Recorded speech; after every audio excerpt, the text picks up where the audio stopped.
Oh, Midland, Texas, how are you? Great. This is where you guys get loud. You think this show's about us? No, the show's about you. I said, Midland, how are you? All right, now we're having a good time. Guys, they brought us to a church this year, and that makes me so moved because I'm ready to preach the good gospel of the humor. I'm ready to make the wall shake with the laughter. Oh, can you feel what I'm saying? Give me a ha. Ha. Give me a ha, ha. Ha. Oh, we are rolling. All right, good stuff, guys. All right, I always like to come out here, and I always reach out to my people. And by my people, I mean service members or prior service members, or if you know somebody and you're attached to a service member, go ahead and get loud for that. I know we got at least one. That guy with the Air Force hat, come on. Oh, why would I do that? Why would I do that? It's because I was in the Air Force for 20 years, sir, and I love telling people I'm a veteran. But it's because I'm a very special kind of veteran. I'm the type of veteran that believes the word veteran should never be abbreviated to the word vet. You see, vet can mean so many different things. It can mean prior service member. It can mean animal doctor. It can mean Corps vet. It can even mean a person who has a lot of experience in their profession. Now, my father-in-law was in the service. So was his dog. So in theory, I, as a vet, can help a vet, take his vet to the vet in a vet. Like a vet! You guys are looking at me like, how did I get on this stage? I'm going to tell you, I was vetted. Oh, man. Guys, I am from out of San Angelo, but like most military people live there, I'm not from there. No, I'm a transplant. So when I go home for the holidays, I really have to go somewhere, and I go all the way back to a place called Cooter, Missouri. Yeah, I say Cooter. But it's a funny sounding town. Now, anytime I go home, me and my family, we take a trip over to the department store, the only department store in Cooter. And when I say department store, I mean the Dollar General. And when I say my family, I mean my family. I'm talking about my nieces, my nephews, my aunts, my uncles, my grandma, my grandpa, my mom, my dad, my brother, my sister, my kids, and my wife. One great big redneck Mecca right over to the great department store of Cooter, Missouri. Now, last time we made such a trip, my youngest daughter began to act out, the way they do. And I was going to try and crush it at the lowest level, bend down, have a conversation with her. Now, before I get too far into that, I'll tell you military members, depending on when they serve, they have their own world problems to think about, their own war. Mine happened to be the war on terrorism. With that came some common misconceptions. People believe that Middle Easterners raise their kids to be terrorists. That's not true. All kids are terrorists. Just in America, we like to train it out of them. Now let me get back to my story with my child. I got down about eye level. She began to make demands. Well, I don't negotiate with terrorists. So I scoop her little butt up. I'm going to take her out to the car. That's the known consequence.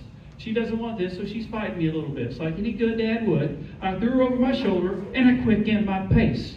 Then she began to really fight. Arms this way, legs that way, really giving me problems. And I'm okay with that. But then my daughter, she did the unthinkable. In public, she cried for help.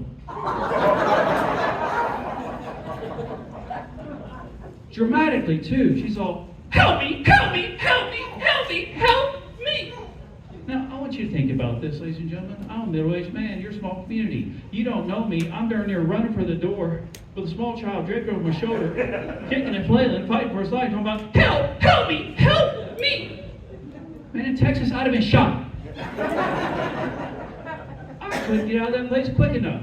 I darn near sprinted across the parking lot. I got to the car. I opened the car door. I went to put her in. She's holding on to the door frame with all four limbs like this. And I'm pushing on her torso to those little limbs. He said, get out. I get her into the car seat, tired out like darn hostage. Stand up, look around. Hundreds of spectators. Some might call them witnesses. But not a single one of them challenged me. You know why? Because they know. All kids are terrorists, not to be negotiated with. Your laughs and your chuckles, they feel good. And you act like that's true, but it's not true. We do negotiate with our kids. In fact, we give them their own rules to play by. For instance, if a child was to throw out its arms, run into a room and go, look up and declare, I'm a helicopter. You know what you'll tell that kid? Yeah, you are. You can be anything you want to be. But Lord forbid, I, as a full-grown man, should throw out my arms, run into a room, and go, look up and declare, I'm a helicopter. People say mean things. Like, get away from me. Or, we should see other people.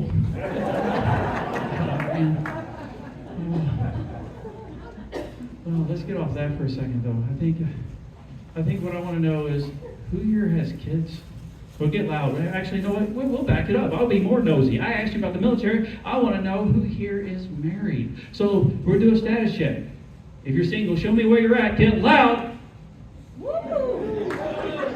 All right. There's like 4, which means this place is about to blow up. This is the perfect trap. If you're married and you love the person you're with, make some noise. Yeah! Believe it or not, the table in the back still didn't say nothing. It's all right. A lot of people don't care to say. I love to tell people I'm married, though. Going on 22 years. Happily so. But you know, in that time frame, I learned a thing or two.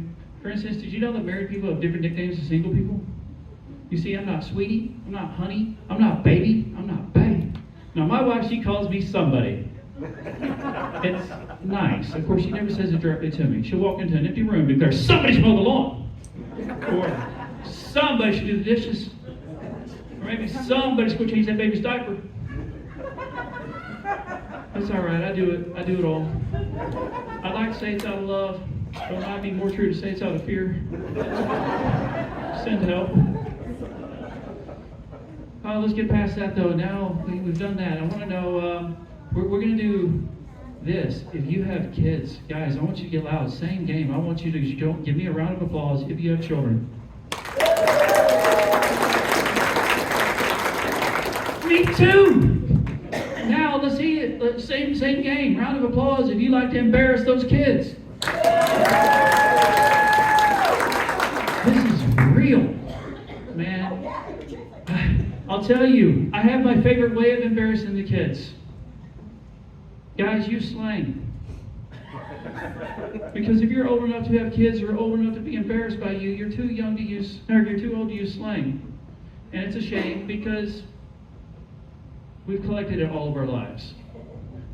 I still use it though. I'll walk in, I'll see my kids sitting on the couch with their friends, minding their own business. And I'll hit them, I'll go old school. I'll hit them with, what up, my home dog? What's the hats going down on Front Street? What's the 411, yo? Their eyes will roll out of their skull. They'll sigh. Look at me, say, Dad, you're so whack. Whack. I can't take that attack. So I hit them with something more current, something they will understand. I'll look at my kid and hit them with 100, no cap, dead ass, on God, real straight, busted, valid, I did it all. Am I not the bomb.com? Have I no riz? Is it not on like Donkey Kong? This is where they actually just get up, walk out, slam the door behind them. So much satisfaction! That's what I wanted. Leave me alone. Darn kids. Oh man. No, one of my favorite pastimes really is to embarrass my kids using their own words. My favorite instance happened about a year ago. I told my oldest daughter, I said, your eyebrows are on fleek. That means they look good. No cap. That means I'm not lying. She thinks I'm OD, which means I'm overdoing it. I should change my drip. Which means stop, Dad. Then she hits me with another word, cringe. And I get it. But I don't care how she feels because I think that she is lit. And lit is my favorite of the words that the young people use. You see, I'm old. Old enough to have seen its entire evolution. When I was a kid, it was legitimate. And then it was legit. And then it was too legit to quit. Now the kids say lit. For half a second, they test drove the word litty. Nobody liked that, so they went back to lit. And I'm glad they did. You see, compared to litty, I think the lit sounds pretty darn legit. I'd even say it's too legit to quit. Sounds legitimate to me. Come on now. All right. Words, working here. Working. Oh, man. Guys, I've had a real good time up here. I think it's awesome that we get to do this on a yearly basis. You guys rock. This place is sold out. All right, I'm going to ask you to do one thing. I know that I'm just about out of time. I need everybody to stand up. This is a group participation thing. A group participation thing. Everybody stand up on your feet. If you can get on your feet, let's get on your feet. We want to build the good. All right, here we go. What I want you to do is number one, we're going to stomp 3 times. 1, 2, 3. Now we're going to clap. 3 loud claps. 1, 2, 3. That is a standing ovation. I appreciate you. Love you very much. I'm Chris Crawford. Thank you so much.